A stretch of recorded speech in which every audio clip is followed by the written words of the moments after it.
hello guys गोबां गिख्रंथाव खौरां नोंथांमोना मोनथिबाय जानांगौ ब्रेकिं निउज जाना दं दिनैनि दिनाव बियो गोबां गेदेर खौरां नर्थ ईस्टनि थाखाय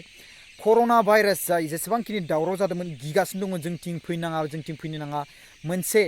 कर'ना भाइरास जानाय बा जाय मानसिनाव एफेक्ट जादों बे रिजाल्ट मोनबाय पजिटिभ जाबाय बे जाबाय नर्थ ईस्ट साइडआवनो माने मणिपुर स्टेटआव जादों ओमफ्राय बिनि गेजेराव इम्फल ईस्ट जाय मानसिखौ मोनदों जाय मानसिनाव मोनदों बे जाबाय हिंजावसा मानसि बेयो जाबाय बैसोआ 23 इयार्स ओल्ड नामा जादों बिमि निनगबाम ओमफ्राय बेखौ इम्फल ईस्टआव मोननाय जादों मणिपुर स्टेटआव गोबां गिख्रंथाव जाथाय बा नर्थ ईस्टआव फैबाय हाबजेनबाय अ माय गड प्लिज नोंथांमोना न' सिङाव हाबनानै थाबानो जाबाय ओमफ्राय गावखौनो गाव रैखाथि ला ओमफ्राय बिनिफ्राय गावनि देहाखौ जोथोन लाखि गावनि न'खरखौ जोथोन लाखि जानाय लोंनायफोरखौबो जोथोन लाखि आरो बिनि गेजेराव जोंनि आसामाव फैयाबानो जाबाय आंथ' बेखौनो इसोरनाव आर'ज गाबो आरो बेखौनो आं बिराद थेंकफुल जासियो जोंनि आसाम सरकारनिसिम कि थांलाय फैलाय जेसेबांखिनि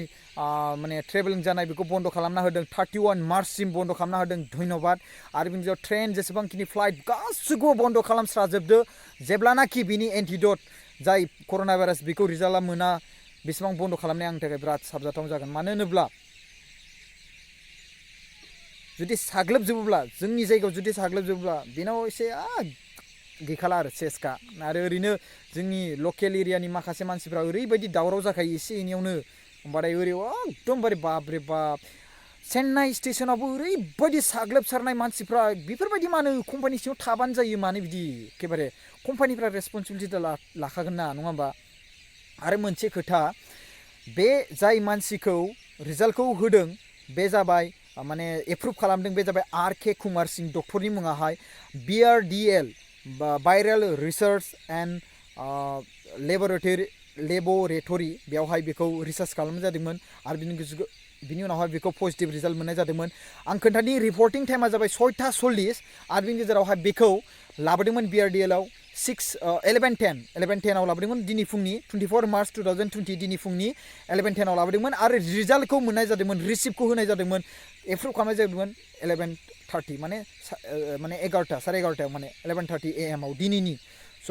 बिराद गेदेर ब्रेकिं निउज जाना दं बे दायो जोंनि नर्थ ईस्टआव फैबाय स' प्लिज साबधान जाना था